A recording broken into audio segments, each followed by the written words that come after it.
Welcome to Inspired Edinburgh, powerful conversations helping you reconnect with your purpose.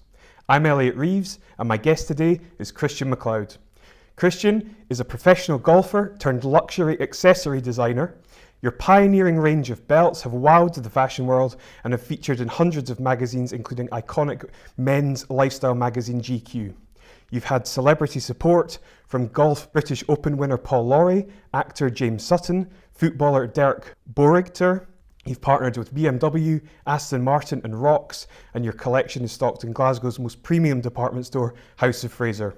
You were nominated for Accessory Designer of the Year at the 2014 Scottish Fashion Awards, and you won the Retail Trust Scottish Young Entrepreneur of the Year 2015. Amazing. Christian, it's a great pleasure to have you here. Welcome to the show. Thank you for having me. You're absolutely welcome. You're absolutely welcome.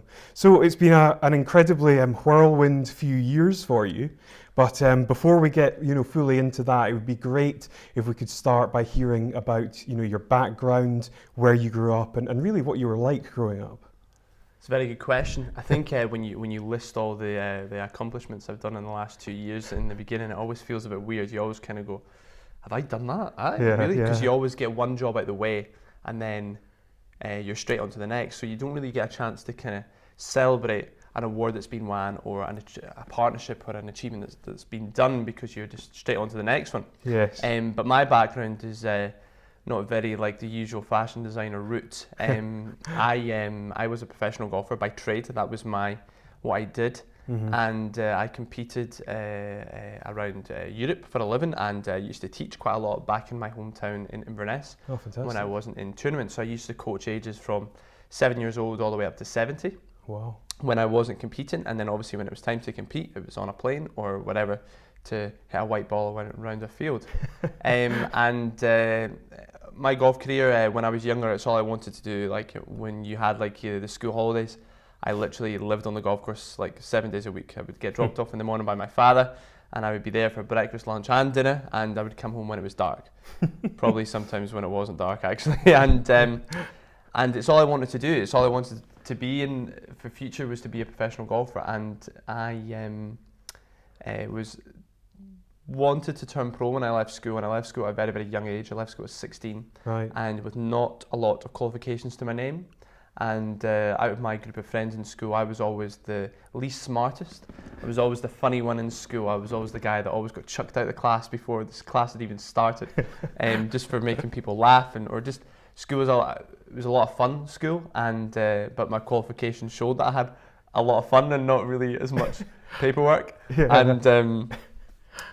So when I left school at 16 years old, at the end of fourth year, I wanted to be a professional golfer. So I worked in golf retail for 2 years because the youngest age you can turn pro is 18.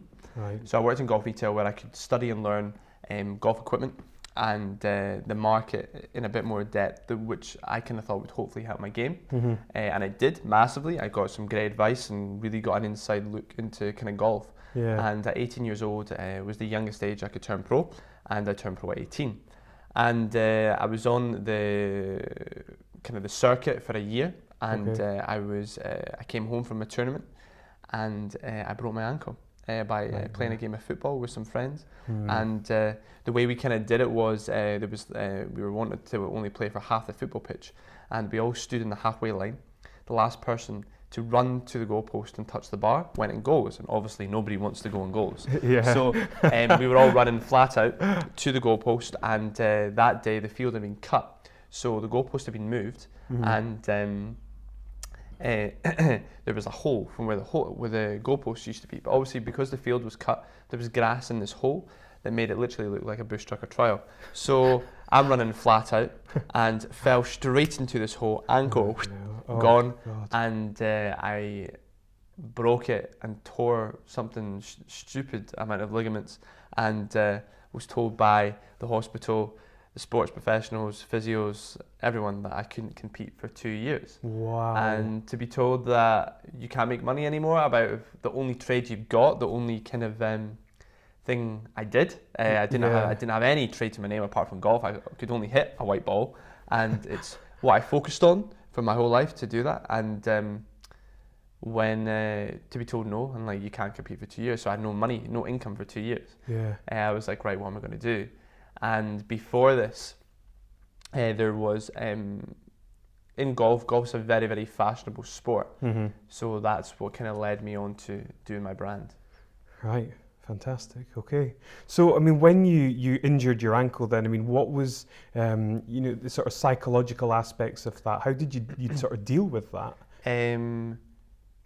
I think I did. Obviously, my parents and my friends and my family were very, very supportive, and they were like, "Oh no, everything's going to be fine.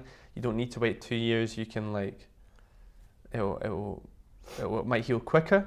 I remember it was a weird scenario when I broke my ankle because it was so big that when I went to the hospital, they never picked up the break, and I had a tournament the following week. So I went straight to my physio the next day, my own private one, and I had him work on it. So hopefully, if it wasn't broken, could you try and pull the ligaments into place? Or I didn't really know how the system worked. So I'm sat on his kind of like his bed, if you like, and he's working on my ankle. And I remember him saying to me, "Christian, there's something not right there. There's something moving." But my ankle was so big; it was like bigger than like both of my ankles together. It was massive. If I showed you a picture, you would be sick. And then I remember like going, "Oh no, it'll be fine, because I had a tournament the following week and it was for really good prize money and I really, really wanted to go." And so I got back home and I was like jogging on my ankle, like absolutely going for it. And then it was literally the week before, the week after, when I was about to go into tournament, I get a phone call from the hospital to say, "Hello, is that Mr. MacLeod? We'd like you to come back into the hospital, please. Our resident doctor has had a look at all the x-rays over the week and we're sorry to say that your ankle is broken." So then I went into the hospital, looked at the x-ray, and like, I'm no doctor, but there was a big black line through my bone, and I'm like, "Oh, pretty sure to me that's broken." So there we go, cast on, 12 weeks up to my knee.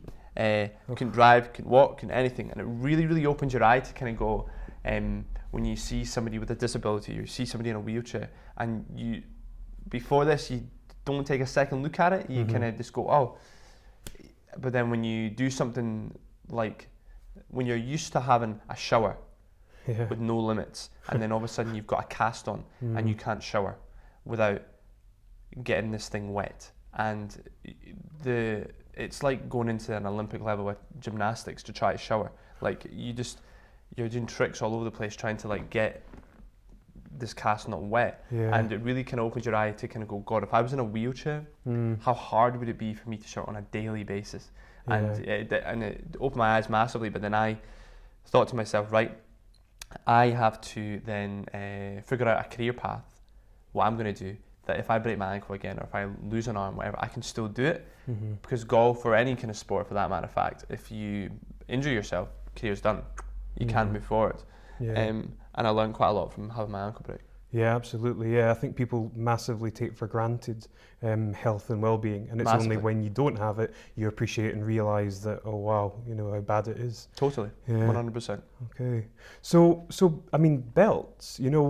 How did that whole thing start? What was your interest in belts originally, and why did you decide that would be the thing that you would pursue, instead of golf for that duration? Okay, well, before I got injured, it's quite a funny story, because there was only two brands in golf that were kind of luxury brands in fashion. One was a brand called Hugo Boss, and another one was called J. Londonberg, which not a lot of people have heard of, but as a golfer, you would have heard of it very, very well. And because golf's very, very fashionable, and there was only two brands that were kind of leading the market, everyone was buying the same brands. Now, I would go to a golf tournament, any golfer would go to a golf tournament, and they would find that 5 other guys would be wearing the same outfit as them. And when you just spent £500 on an outfit, it's like Cinderella going to a ball and then somebody having the same dress on. So as a golfer, you're very protective about your clothes, and it just can't happen. You can't let that happen again. So I started designing my own clothes. But what I was doing was buying like non-branded gear, just polo shirts, because obviously golf you need to wear a polo shirt. And I was designing logos to put on my clothes. So I had my wee CM, which is my initials, on my clothes, and I would get them embroidered, screen printed with my designs, and just so I looked different on the golf course. And I knew that when I went to the golf course and a tournament, nobody else is wearing the same clothes as me. But the problem was, I went to every golf tournament. Well, I only wore my clothes for 2 tournaments before my ankle break. And when I went to my tournament, so many guys were like, Christian, where are you getting your clothes from? They are amazing. And I'm like, just the shop down the road? No, oh, what shop's that? I'm like, well, it's like right, left, and left again, right down an alleyway. It was like a really, really old lady. It was like a charity shop. Like, you really don't want to go there? And they're like, oh no, we need to go get this gear. So I'm like, oh my God, everyone likes my clothes. But I never thought anything of it. I was like, oh, I felt like an even better player because I looked the part and I couldn't play the part at the time. So it worked perfectly. And, but the way belts came around, right, was when I got injured and I was like, right, I need to launch a clothing brand because everyone likes my clothes. But I didn't have the disposable cash and cash flow to have a full clothing range. And you see so many clothing brands come in and out of the market because they go too big and they go too small, or they get big too quickly, or like, how do you control it? So I was like, right, to build a brand, what's going to give me the best awareness for my brand? So number one was, if I design a buckle and a belt, that gives me the biggest advertisement on somebody's outfit, because as a golfer, if you win a golf tournament, they don't take a photo of you sitting with your trophy, they take a photo from you on the golf course. And when you finish your swing, the only thing you see is your belt buckle. You don't see any clothes, you only see your belt. So that's why golf's a very, very belt world. Everyone loves a good belt in golf, so that's where probably my roots have come from. Second from that, I needed to be on somebody's outfit 7 days a week. And if I say design t-shirts, I'd have you wear the t-shirt one day, and then the next day you get it washed, and you might wear it again the next week, the week after. So I'm only going to be in your outfit 1 day out of 36 maybe, or 2 weeks, 14 days, whatever. But if I design a belt, I'm on your outfit 7 days a week. So for building a brand, I need awareness, I need everyone to see it. So I need on your outfit 7 days a week. And the only way I could do that was a belt. That's very smart for somebody that didn't excel in intelligence at school. I was a late performer. I was told that in golf too. So the process then in, I suppose, having your belts manufactured and designed and all that sort of stuff, when did that come about and how did you go about that? So when I decided when it was going to happen, and I wanted to make this work, I had no idea what I was doing. I had no like manufacturing experience. Of course. I love belts obviously, but I'd had like every belt going under the sun, and I'd kind of been like, right, I kind of like this thing, I like this thing, no idea what I was doing. And obviously I couldn't fly anywhere so I couldn't even fly abroad to try and find factories because I had a cast on. Yeah. So I literally couldn't move anywhere because obviously when you've got a cast on, you can't fly because of you expand. So you would like swallow the cast and you would blood shock your leg, and then I would lose my leg, which we don't want. No. So breaking an ankle was sore enough. So I waited till 12 weeks was over and I got the cast off, and I booked my first flight to Italy. So I went to Italy by myself at, this would have been at 18 years old, just back end of 18. Didn't have any idea what I was doing. I went over to loads of places and asked strangers, excuse me, can you tell me where the leather factory is, please? Yeah, there's one down here. And I went in there and there would be like a handbag kind of manufacturer. Yeah. And I'm like, hi, I wonder if you can help me. I'm looking to see if I can get some belts made. Oh, no belts around here. So then it would like go to the next one. And I found 3 that would make some belts for me. And I remember showing them my drawings, my logo, what I was after. The good thing about my build is I'm very kind of model material, so I fit the size for all their samples. So they had loads of samples there for me to try on, which was fantastic because I just fitted perfectly for everything they did, so it was so much easier for me to see it and where I was wanting to go in the future. And I said, right, here's my drawings, here's what I'm looking for. I want the belts to be reversed, so like they operate on a different way than anyone else, and I want the colour to be different inside than it is the outside, and I can I have it different leather from the inside than it is on the outside. And they were like, oh my God, what are you doing? Like, this is not the way a belt should be done. Like, a belt holds your trousers up. I'm like, no, it doesn't. It's so I got some designs made and I flew back to Scotland, and they came in like 3-4 weeks later. And I'm thinking to myself, before they arrive, before they open the box, I'm like, well, do you know what? See if this doesn't work, I give it a shot. And I've only got another 1.5 years to go until I'm back on tour. So it's fine, cool. And I opened the box and I was like, my God, they are amazing. And it was just exactly what I would wear. And I remember they arrived and I had my logo on the box, outside the box. I just felt like a business. I felt like I'd been taken serious. My problem was when I was in Scotland, because I was so young, I never got taken seriously when I went to businesses. So even if I went to like a solicitor or a lawyer or like anything, because I was so young walking into anything, like nobody took you serious. So you would always get put to the back of the queue or the bottom of their pile because you were just a kid. So when I needed lawyers and solicitors to trademark my logo on a European manufacturer and a European kind of basis, I could have used somebody in M&S where I'm from to do it all for me, but because they knew me, I was just a kid. They didn't take me serious. It's like if you went to the bank, oh no son, it's okay, you've just got a dream, don't worry. No, you can't have this amount of money because you've got a dream. So what I did was, when I needed to get my trademark registered, I phoned the most expensive lawyers and solicitors in London called Silverman Sherlocker, and I phoned up. I speak a lot older than I look, so I phoned up at 18 years old and said, hello there, my name is Mr. MacLeod. I'm calling from a company called Christian MacLeod Limited. I would like to trademark my logo. Can you help me with that, please? And I worked with them now since I was 18. I'm now just turned 25, and I just met them last year. Wow. And they were like, oh my God, you're such a baby. How old are you? I'm like, I'm 24. They're like, oh my God, so you would have worked with us when you were 18 years old? I'm like, that's correct. But the great thing was I managed to make this huge perception over the phone that I was a millionaire.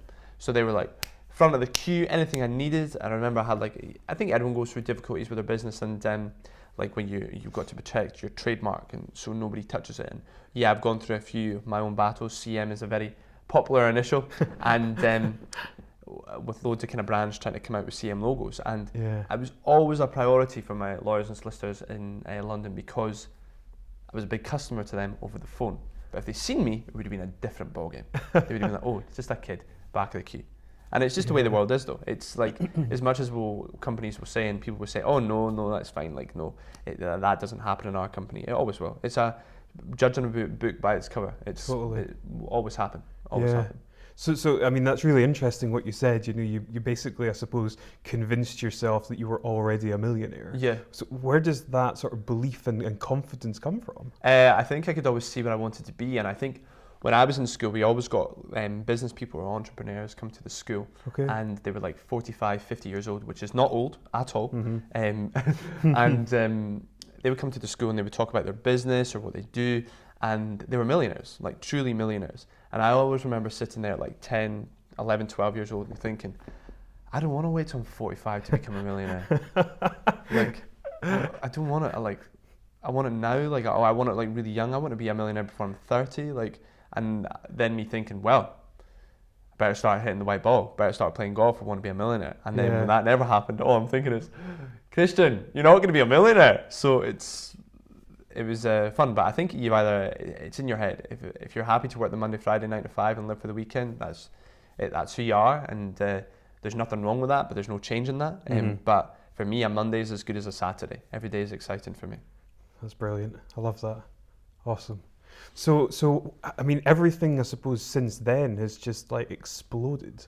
You know, I mean, you're in like GQ, and you've got these amazing partnerships. You know, how did you get there? What was the path? What was the journey? GQ is a famous story. GQ is probably my favourite story within my business. I do quite a lot of after dinner speaking now, where I always get asked to talk about how I got into GQ at a young age, and it's not a secret. It was a very what's the word? Ballsy moment of my life. To be able to do it, and my mindset was at 18 years old for my first ever collection of belts. If my belts were good enough to get into GQ, I knew it was going to work. But if they weren't good enough to get into GQ, I was going to quit. So my pinnacle, my goal was to be on the top end of fashion, to compete against Prada, Gucci, and Louis Vuitton, Hermes, and Chanel. If I could start on that level, I knew I had a product, and I knew my product was good enough to compete with these guys. I think you have to start where you want to go on. You can't start at a £50 belt and go, oh, the dream is to be selling for £200. No, this doesn't happen. And my goal was, right, if I go to GQ and I present my product and I try to get into the magazine to advertise or just get showcased in this magazine, if they want to showcase my belts, damn, I'm good enough to be in GQ and I know this is going to work, let's put the foot on the gas. But if I go to GQ and they go, really sorry, your product's not good enough, then I would know that I would need to make the product better before I started my brand.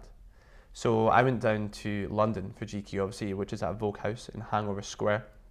But obviously I needed to get in an appointment. So I made a day in my diary where I had the GQ day, it was written, and I had my diary, I had my coffee, my pen, my calculator, my business card in front of me. I even wore a suit to make a phone call in my parents' house at 18. And I phoned up GQ and they were like, hello, Gentlemen's Quarterly. I was like, hello there, I wonder if you can help me. My name's Christian MacLeod. I'm calling from a company called Christian MacLeod Limited. I'm looking to kindly advertise in your magazine, Gentlemen's Quarterly. Could you kindly tell me the procedure to how I would do that? So the lady was so polite. She was like, okay, Christian, if you can tell me your website, please. I was like, yes, it's christianmacleod.com. I was so proud. I was like, yes, yes. She's like, okay. She looked at my website, and at this point, I had one of my friends doing it from school, so it was horrendous. No offense to my friend, but it was not GQ standard. So she looks at the website and she was like, right, Christian, you're going to have to come down for an interview to get into the magazine. As you can truly understand, I hope, that GQ has a clientele. We have our own image, our own brand loyalty that we need to keep, and not everyone is allowed into this magazine. And I was like, oh yeah, that's cool, no problem. She's like, oh, you're going to need to come down for an interview. So then she explains the interview process and tells me that the interview process to spend money with GQ to get into their magazine is a 16 interview process. Wow. So if you get through one, you get invited down again, 16 times. And if you get through them all, you get in the magazine. But then I was so determined to get in, and I think it was the pinnacle of fashion for men's fashion was to be in GQ. So I needed to do it. And there's so many fashion brands out there. To stand out as a young professional, you've really got to like grab the bull by the horns and go, I'm in GQ. And they go, oh God, everyone takes you seriously. And because I was sick and tired of not being taken seriously with no matter what part of my business, because I was so young, I wanted to just go, do you know what? I'm like 18 years old and I got into GQ. So I went down to GQ for my first ever interview. And I always remember, I'd never been to London by myself before. And I checked into my hotel the night before, did the route on the subway, on the underground to suss out where I was going, and I walked right outside Vogue House the day before, and I stood there and I looked at the door for about 10 minutes, and I looked like I was on everything possible to man, and probably every man and his dog was walking past thinking, oh, what a poor boy, he looks so tired and rough and like really going through a difficult time. But I was just staring at the door over and over again, and I was waiting and waiting and waiting for somebody to walk in or out the door. Because what I was looking for was to see if the door was a push or a pull. Because the last thing I wanted to do was push the door when it was a pull. GQ receptionists see me muck up on the door and go, oh my God, who's that? And then everyone talking about how the guy mucked up before he even got in the building. So I think first impressions really do count for me. So I got into GQ and had my first interview with a lady called Vanessa Kingori, which at the time she was very high up in GQ, but now she's the assistant to the editor, so she's even higher now.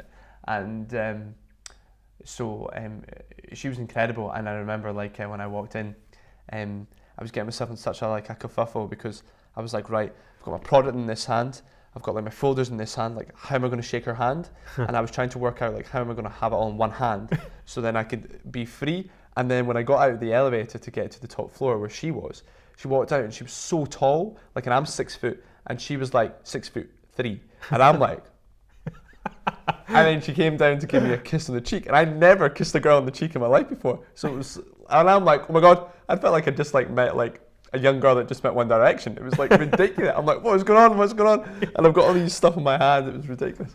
So I remember sitting down. She was like, oh, Christian, would you like a cup of tea? I was like, yes, cup of tea. And I'm thinking, oh great, I can get like 2 minutes to like relax a bit. And the tea was like there, and I'm like, oh my God.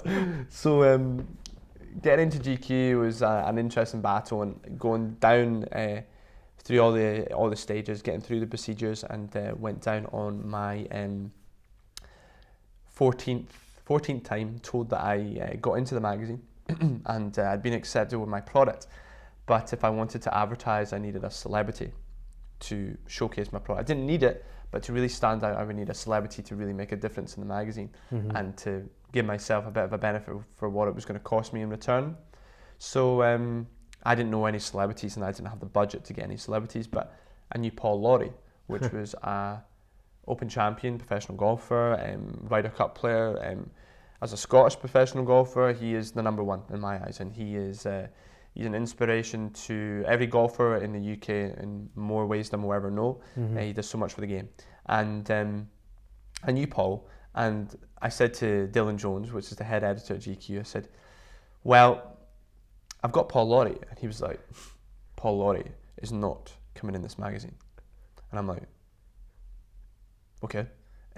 Paul Lawrie is not a fashion icon. Your position in this magazine is between David Beckham and Pierce Brosnan.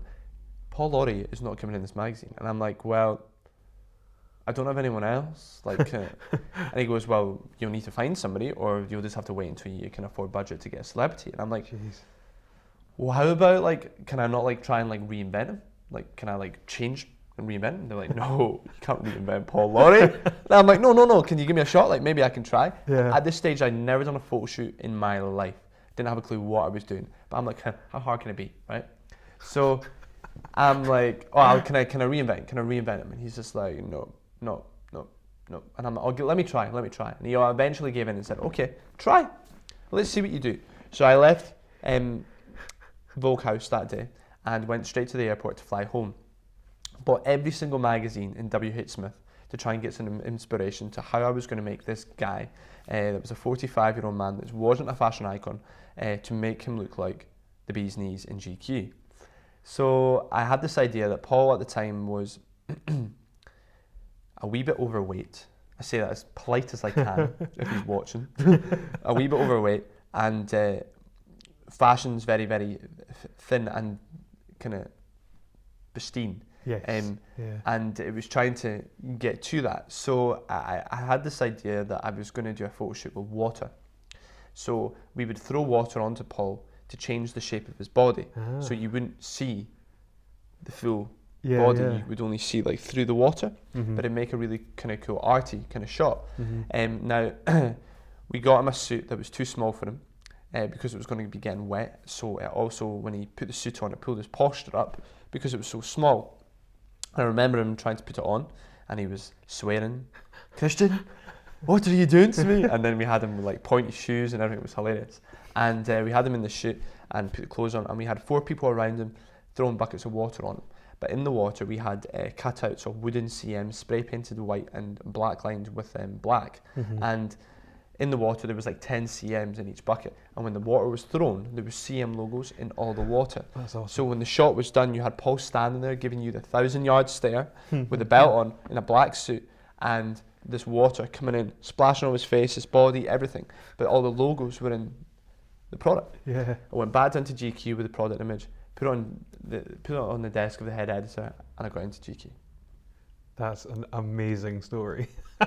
Funny, really funny. Brilliant. That's brilliant. Very, very inventive. Quite ingenious. So, how instrumental do you think that has been to your overall success, and how much has that process that you went through developed you as a person? I think the process. I was never handed anything in my career as a golfer or handed anything as a fashion designer, but I think it really grows you to. You become very, very strong as an individual, and but I wouldn't have it any other way. I'd rather be told, right, Christian, you've got £1,000. What can you do with that? And really have to work hard to be clever with it, or go, here's $1 million. I think somebody. It was funny with GQ again. They told me when I went at 18, 19 years old. They said, how long do you think it's going to take you to build a luxury brand? I was like, couple of years. And they all burst out laughing, and I'm like, oh great, another kind of group of people that can't take me seriously. And they were like, Christian, it will take you at least 10 years, at least. And I'm like, no. And I'm now on year 7 or 8, and I still think that it will take me 10 years. And they know they're onions, so I'll give them that. And but it's if it can be built overnight, it will die overnight. If it takes 10 years to build, it will die in 10 years. Anything that's worth having has to take time, takes longevity, takes ages to build. It's like if somebody's buying a product, you would much rather buy off a brand that's been around for hundreds of years, because you know you're buying into a loyalty, you're buying into a trust and a history, rather than something that's just popped up and it's in fashion, and then in 2 weeks' time it's going to be gone. So it takes a while to build that up, and I think it's telling yourself to have the patience and seeing the end of the tunnel, seeing the light at the end, rather than I want it now. It's good to have it now, and but it's if you can see the reward after it, it's great. Brilliant. So I understand that each piece that you create, there's kind of like a rationale behind it, or there's a reason that is launched on, say, a given date or something like that. Maybe give me a sort of glimpse or an insight into that. Okay. Like, so every belt that I design has a name. So, for example, my two best friends they're called Justin and Bradley Rizza. So I have a belt in my collection which is called the Rizza belt. And most of the time when I design a belt, I get inspired by people that are in my life. So these two boys, I remember when I just kind of was going out with them in the scene, and they're very, very fashionable boys, and they were always wearing thin belts. But in golf, the only thing I knew was thick belts, like really big belts with big buckles, and being like, this is my belt. But then these boys would have really, really thin ones. And it inspired me to design a really thin belt. So I designed a really thin belt, and I called it the Rizza. And it was such a popular belt, it was great. So that gives you an idea of like kind of how a belt's formed. Every name that you see on a belt, there is a reason why it's called that. And if you ever hear me speaking after dinner or publicly, or you ever meet me and you ask me about a belt, I will tell you the story, like who it's about. It's always about a person. And each leather is also about a person. So like say there's a Chaya leather, which is after a lady from back home called Leanne Chaya, which is a very, very close friend of mine, and people that have helped me on my journey to get to where I'm at today. And I'm very, very, very thankful for that. And I remember where I'm from. I remember everyone that's helped me on the way up. And I do little things like, well, here's your belt after you. So people get to see their name in the collection worldwide and internationally, and it makes them happier. But on top of that, the last couple of years, we've done a lot of events and a lot of brand releases in big stores. And every time a brand release is done, or a new product comes out, or a party is done, it's on a date that means something to me. So we have the 2nd of April, which is the first ever issue of my GQ magazine. It's like my anniversary. I wouldn't mind being married to GQ. It seems to be the only thing that's working at the moment. So it's so I was like, so the 2nd of April was a very, very important day for me, because it was the first ever issue of GQ. The 16th of October is a very important day for me, because it was the release of my Derk belt, which was the annual kind of like party where we did this big launch for it, but it's also the birthday of the gentleman it's about. So every date has a connection and a reason to it, which makes it very, very personal to me. So my brand, I would say, is very, very much a personal perception of me and what I like to wear, what's going on in my life, the books I read, the movies I watch, the history, my family, everything. It's all me. Yeah, excellent. Love that. So in September 2016, you launched the Blue CM campaign in aid of Teenage Cancer Trust. And I mean, I saw pictures and stuff from the event. It looked incredible. It's very blue. Blue. The Corinthian Club was like 5 floors and like packed with 2,000 people. Yeah, that's right. Yeah. Unbelievable. So why is that a cause that you decided that you wanted to support? Teenage Cancer Trust, I think, because I am young. Not anymore, I'm 25, halfway 50. But still young. And oh my God, I feel so old. And I think because of me, firstly why I wanted to support Teenage Cancer Trust is because when I was younger, the person that got me into golf was one of my cousins, which he was a twin, and the twins were called Michael and Neil. And Michael and Neil were both amazing golfers that got me into golf. They're my family, they're my cousins. And Neil unfortunately had bowel cancer, and he died at 21. Jesus. 21. Yeah. And for somebody that I grew up with on the golf course I'm like, I want to be him. And for him to then die like instantly was like quite a big part in the family, you know. It's the first time I cried at a funeral probably. This was like my second funeral. And it's quite a big part, and I always said that once I get big enough in any industry I want to do, I want to do something for Teenage Cancer Trust, because that's the charity and the units that looked after my cousin Neil. But on top of that, what also makes it more personal again is because if I was to get cancer, touch wood,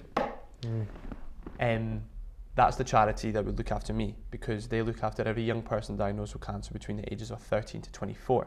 So that would have been, when I did the event, yes. if I was to take unwell, that would be the charity that would support me. And I'm very much for like supporting something that is going to look after people with cancer in my lifetime. I'm not too, obviously I'm interested in cancer research, but I don't want to give my time and money to something that's not going to be sorted in my lifetime. So I want to be try and put something on and support something that is going to support my life and the people around me in my lifetime. And if Teenage Cancer Trust is going to help young people that went through the difficulties I went through as a young professional to be taken seriously, etc., and young people to, if they've got cousins or if they've got family that have been affected by cancer, that's a charity that has a very, very strong personal connection to me, so that's why I support that one. Brilliant. Yeah, and I think it's awesome that you're a socially conscious brand that's looking to help a massively worthwhile cause. Yeah. So thank you. Yeah, no, definitely, that's great.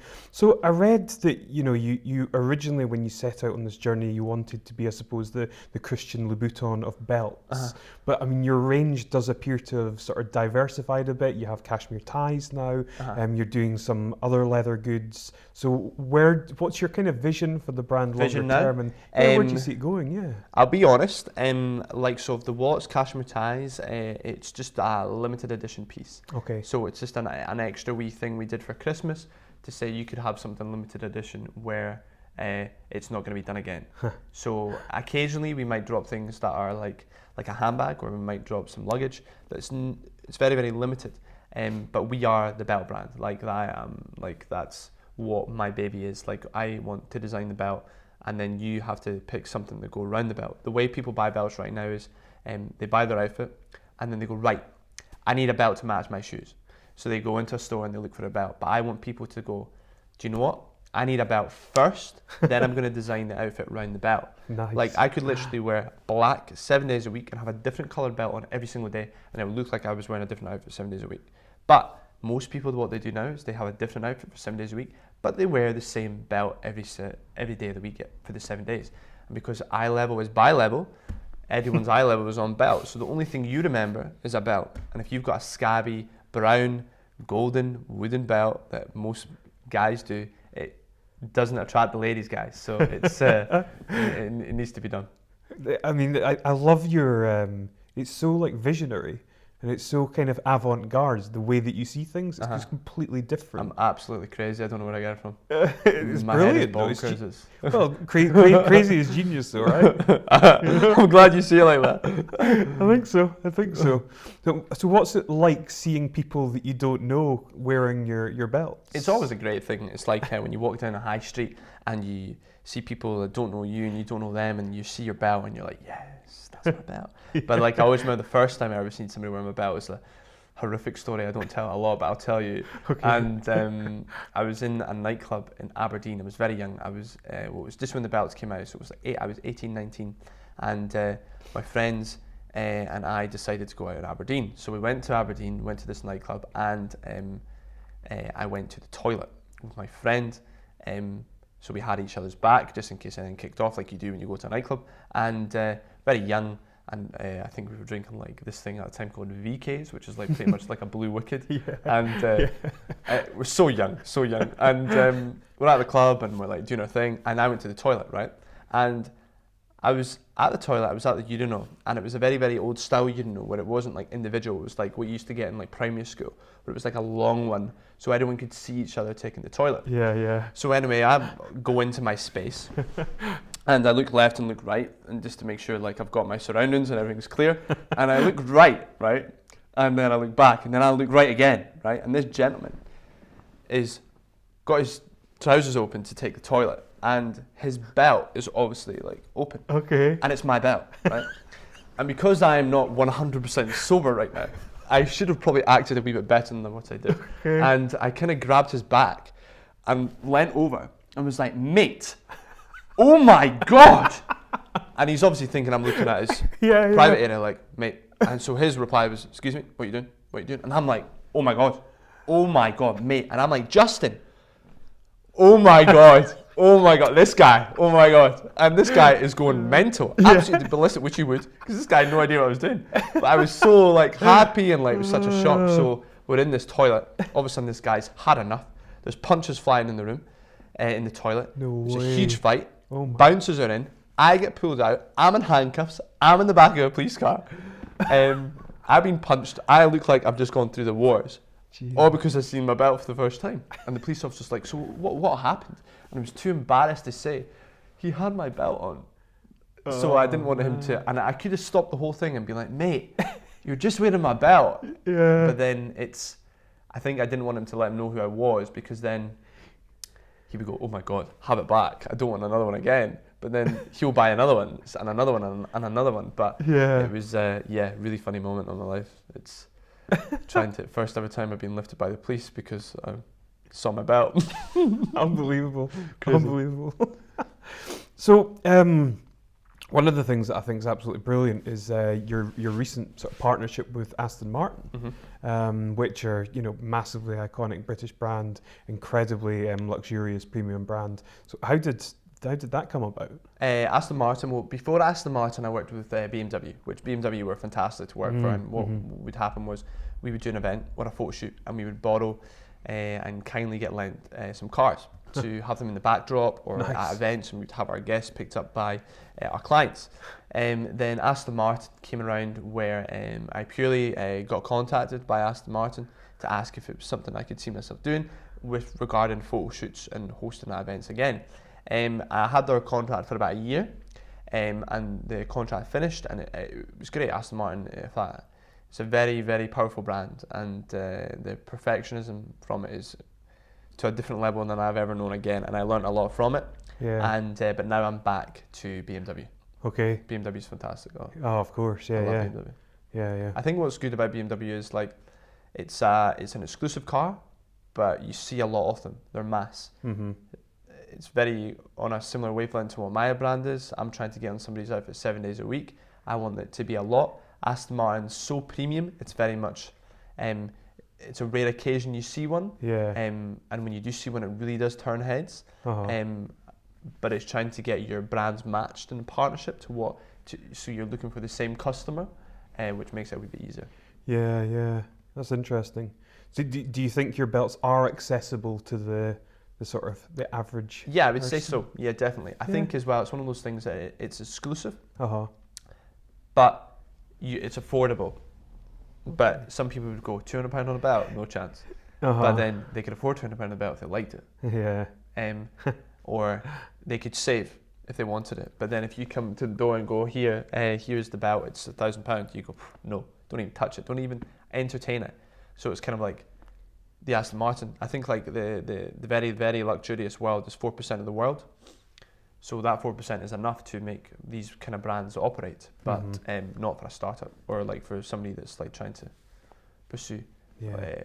Back when I was like 16, 17, 18, like as a startup, you've really got to identify what you are, get your price point right, but also where you see yourself moving forward in the future. Yeah, that's excellent advice. I like that a lot. Okay, Christian, it's been great to kind of get to know you, and I've really, really enjoyed a lot of your kind of stories, and you're a great storyteller.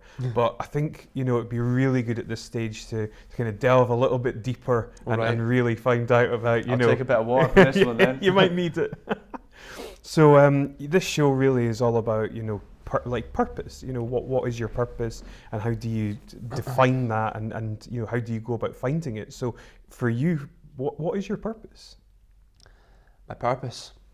That's a very good question. I think my purpose is to be the coolest take on the waist, right? And be the most exclusive belt, the most well-known belt in the world.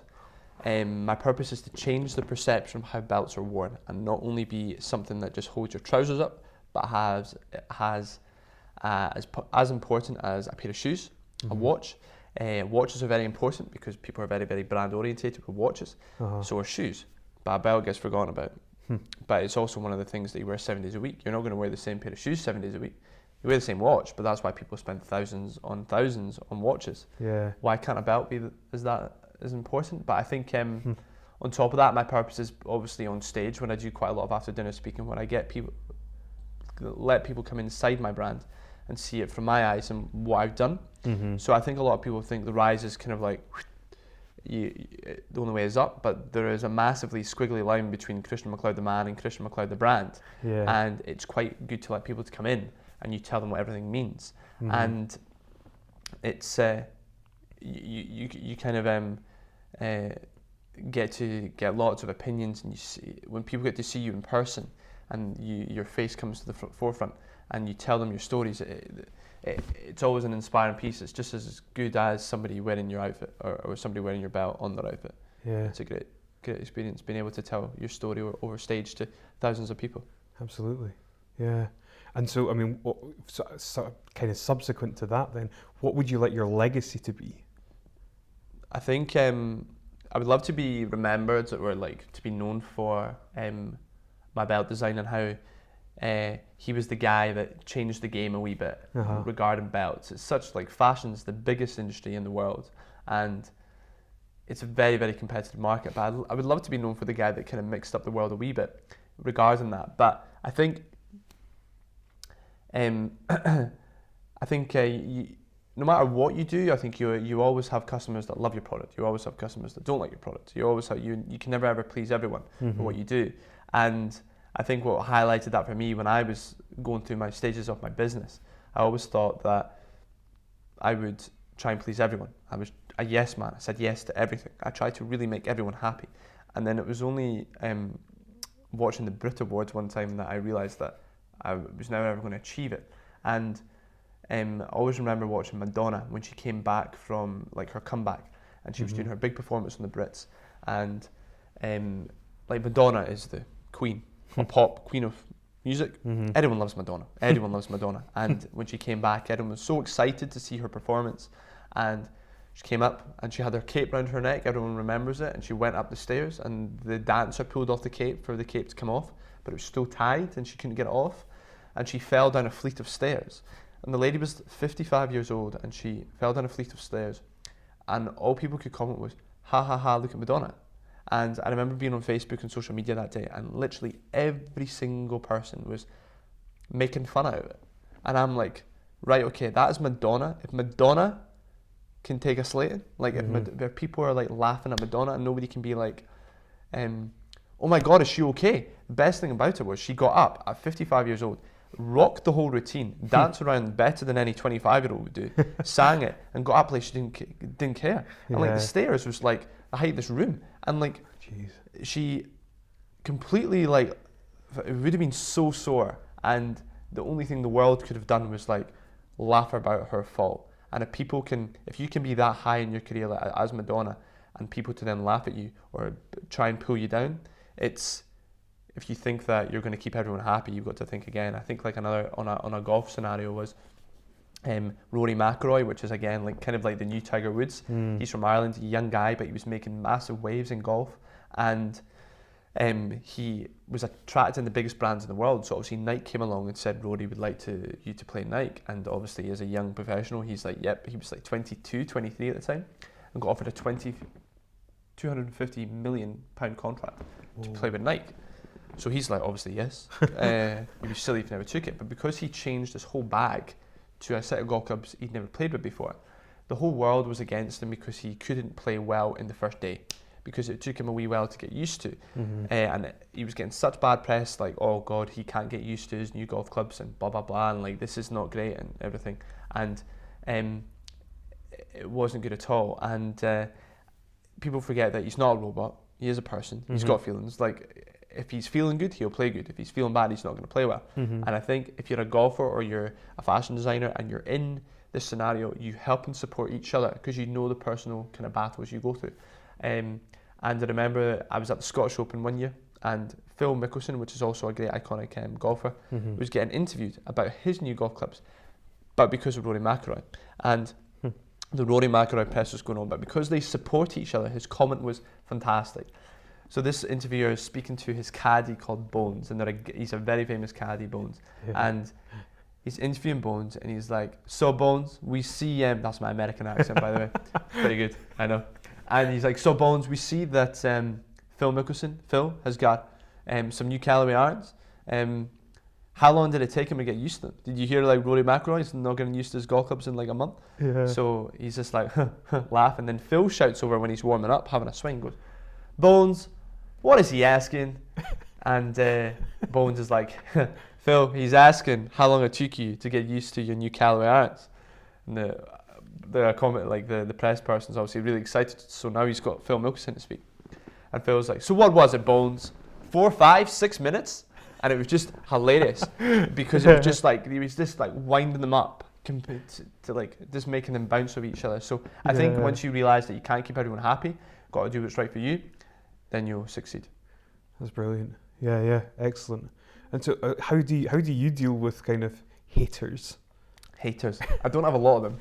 Thank God. That's good. Touch wood. Yeah. I've never really had haters. I've been quite lucky that way. Uh-huh. I keep myself to myself. I let my brand do all the talking. But I've got a very, very tight wool pack. I've got some great people around me, great positive, but they're very, very honest to me. They don't feed me with rubbish. Yeah. I think the best probably person I've met recently, a couple of years ago, I met Derk Boerrigter, which is a professional footballer. Mm-hmm. He is Dutch, and it's the first person I was around that was from Holland. And the Holland way is very direct. Like they don't beat around the bush. And I've been used to British where they don't like to say no. But in Holland, there's no beating. It's straight to the point. And I learned so much of Derk to why I could say no to people. And I remember like I took Derk along to a meeting one time, and like he's literally one of my best friends now. And I didn't want to do something, but I said yes. And he was like, "Come on, man. Why did you say yes when you don't want to do it? Just say no, man." And I'm like, "But then I don't want to hurt their feelings." And he's just like, "Well, you're hurting your own feelings." Yeah. And he opened up my eye in a different way than I'd seen to actually how to be a better person and how to get more out of my business. It's really funny, in the last 2 years my business has gone a lot better and exceeded so much more because it's got history behind it and because I gave myself a bit of a new eye to how I needed to speak. So I would say I'm kind of partly Dutch now, and I'm actually going over to Holland for New Year, but I think I only know a few words, but it's always rude words, I don't know why you always learn them ones first, but he taught me, so I'm blaming him. Excellent. Okay, how do you define success? Success, I think being happy, I would say. If you're happy, you'll do everything well. If you're excited, you'll do everything much better. Like when I'm excited and I'm designing or if I'm drawing, everything will feel so much better. If you're excited, everything is so creatively better because you're excited, rather than if you're down, you can't do anything. Like, I think everyone has a wee personal hurdle emotionally, like personally and businessly, and when you're down, you can't do anything. So if you're happy and excited, everything is better. Brilliant. One of the questions that I had for you was about, I suppose, some of your, maybe positive habits or some of your kind of success secret type things. Uh-huh. And it's interesting because off camera we got speaking about your glasses. Oh, right, my glasses. Yeah. So tell us about the glasses and how that came about. Right, I always carry a pair of glasses in my pocket, right? And these ones are from a friend that designs glasses called Stefan Hunter. He has a company called Iola. Okay. So I hope he pays me a lot of money to do some brand awareness there. And he does amazing glasses, right? But the problem is, there's no problem. But what I have in my glasses is I always carry a pair in my pocket. Now, I don't wear glasses, right? And but it's a safety net for me. So when I went to GQ, I was very, very nervous as an 18-year-old to deal with the biggest names and the biggest influencers in fashion for a 16-stage interview in front of 14 people to try and tell them that I could compete with Prada. Mm-hmm. So I was very nervous, but my concept was, how am I going to make myself feel cooler, make myself feel a bit more confident? And it's like if you're in your car. If you're in your car, you put your Ray-Bans on, put your sunglasses on, everything feels cooler. You feel so confident, you feel like you're cooler than cool, and nobody can touch you. You're driving your car thinking, I'm the man, right? See the minute you take your glasses off, when you've got to go into the supermarket, you're like, oh, back to being Christian. Here we go. And when you get back in the car, sunglasses go on, feel so confident. So my idea of it was, if I went to GQ, I needed a pair of sunglasses. But obviously, I can't go into GQ wearing sunglasses. Yeah. You just can't walk inside with a pair of sunglasses because they're going to go like, get out the door, mate. So I went into an optician and asked for a pair of specs that were clear lensed. And I remember I bought these like for the first time when I was going to GQ. I bought these like Prada specs, clear lens, and the lady looked at me like horrified that I wanted glasses and I didn't need glasses, and I just want them clear lens just as a fashion accessory. Yeah. But what I would do is I always carry them in my pocket. So when I went into GQ, I had my glasses on because I felt cool, felt that layer of confidence, and then when I started to relax, the glasses came off. So I always carry them. If I'm ever nervous or ever in a situation that I don't feel comfortable, the glasses go on. So now you know, if you ever see me on stage or you see me doing anything in business or anything in work or anything, if I've got glasses on, something is wrong. It's a great tip. I really like that. It's my safety net, that's all. Yeah. Excellent. Okay. Who or what inspires you? Who inspires me?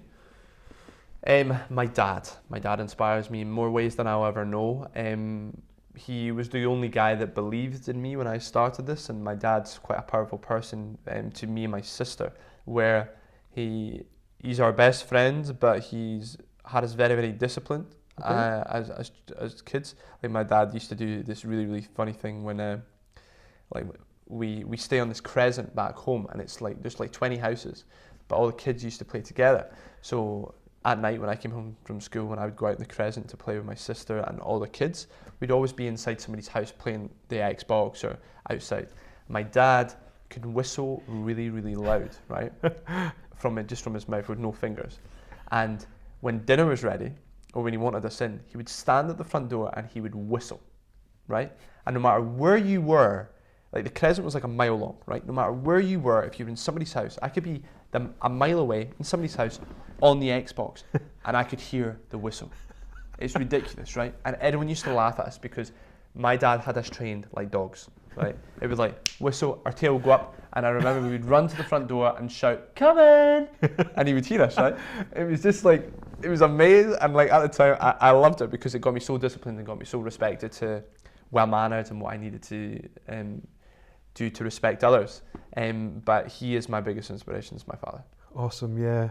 I actually, in doing my research, I came across, it was an article, and it was kind of a quote that you had said, and it was talking about your dad, and it said that basically your day, I suppose, is broken into parts. So it's like you've got 8 hours that you work, right? Yeah. You've got 8 hours that you have to sleep, but you've got this other kind of residual 8 hours, and whatever you do with those hours is kind of your own choice. Yeah, totally. Yeah. That's such a great piece of advice. It's I think like when I wanted to start this, obviously I only knew golf, and I said to my dad I wanted to do this, and we were on a holiday at Spain at the time. And I'm like, oh, I want to do this. And obviously, as a young guy, I was very enthusiastic about it. And I was like, I want to do this, Dad. I want to do this. And he was like, okay, cool. And he was so like, it didn't look like he was bothered about it. And I'm like, why is he not bothered about this? And then one day he goes, we were at the beach. And he goes, so you want to be successful, yeah? I was like, yeah. He goes, okay, let's go swimming. So went into the beach, right? He goes, how bad do you want to be successful? And I'm like, want to be successful, Dad. Really want to be successful. Want to be a millionaire, son? I want to be a millionaire, Dad. And so he put my head under the water. And hold my head under the water. And I'm like obviously trying to get out of the water. I'm like, what's he doing? I'm like, and I'm down there like what felt like ages, but probably not long at all. And then I came out of the water like, and he goes, so, how was that? And I'm like, what are you talking about? And he goes, so, when you were down there, what was the only thing you were thinking about? And I'm like, breathing? And he goes, exactly. You've got to want to succeed as much as you want to breathe. You don't want to succeed as much as you want to breathe. Don't even start, Christian. Go work on Monday to Friday. Go work in Tesco. Live for the weekend. If you don't want to succeed as much as you want to breathe, do not even start. And then that's where I kind of thought, okay, cool, I'm going to start. I need to breathe. So, and then I went home and I needed to suss out what I was going to do. So that's when the 24 hours of a day came in. And I sat down with my dad, like how I was going to split up my day. So even right now, I'm still routine. I'm still very much like that. And I always hate it when people come up to me and go like, oh my God, I don't have enough time in the day. Like, I don't have enough time in the day. Like, everyone's got 24 hours. Like, it's just the way it is. I would love to have 25 hours. I'd love to have 26 hours. But I can't have that. I've only got 24. Yeah. So my dad said to me, right, Christian, there's 24 hours in a day. 8 hours of that, to get the best out of your day, you need to sleep. So 8 hours gone. The next 8 hours to pay your bills, to pay your mortgage, to have a life and have fun and have money, you need to work for 8 hours. Give or take a few. Agreed? I'm like, So that leaves 8. 8 hours. What are you going to do in those 8 hours? Are you going to play Xbox, go to the cinema with your girlfriend, go see the boys? For 8 hours? It's pretty much a day off. Like, and so many people tell me, oh, I don't have enough time in the day. If you're disciplined and you're routine and you know what you're doing, you've got 8 hours every day to do whatever you want. So what I did was, for the best part of 5 years of my life, for my 8 hours, I spent another 8 hours on my business. So I spent double the time. So that's why I'm probably as successful as I am at this age, because I did a lot of hours a day 16 hours a day on my brand, but I slept for 8 hours, so I was ready for that. But then now, because I can take, my foot is still on the gas, but I can open up with an extra 8 hours. So now I can go and see my friends, do fun things, have a bit of a social life, but I had to work really hard and give up those 8 hours before I could do that. Yeah. Success is really an accident, Christian. So if you had the opportunity to speak to the 20-year-old you, what would you say? Stay away from girls. Honestly, I would. Really? Focus on your career. Yeah. My dad always told me about dating. He always said, like, I'm not telling you not to have a girlfriend, but they will, what did he say? They will make your life quite difficult, and it will be harder for you to focus on your career. And right now, I don't have a girlfriend, and girls still make my life difficult. So it's, he was dead right. Excellent. And final question I have for you: if you could change anything in the world, what would it be and why? In my life? Anything. Up to you. I wouldn't change anything in my life. It's quite a ballsy statement, that, but I think everything that I've done has happened for a reason, and I wouldn't be where I am today if I didn't go through the hardships or the good ships. Yeah. Anything I would change? Yeah, so I suppose then the question, in the outer world, is there anything that you would change? I would change.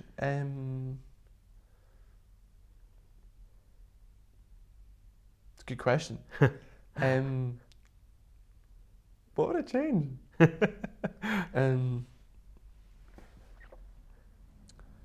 would make private planes more accessible to everyone.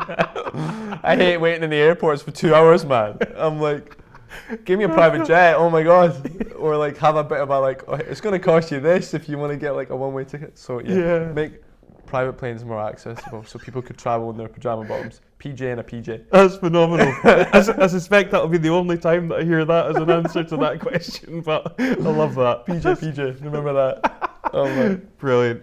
Christian, thank you so much for today. It's been enormously entertaining. I love listening to you talk, but you're so driven, you're so ambitious, and to just throw kind of caution to the wind and not allow what other people perceive as their own limitations to be forced on you. It's so incredible. Thank you. It's brilliant. Appreciate that. You're welcome. So again, thank you so much. Thank you. Cheers. Thank you for taking the time to watch Inspired Edinburgh. If you enjoyed watching this video, I'd really appreciate if you'd like and share it. You can also sign up to our mailing list and social media channels using the details coming up on your screen now. If you have any feedback or suggestions, please feel free to comment. Until next time, reconnect with your purpose and inspire others.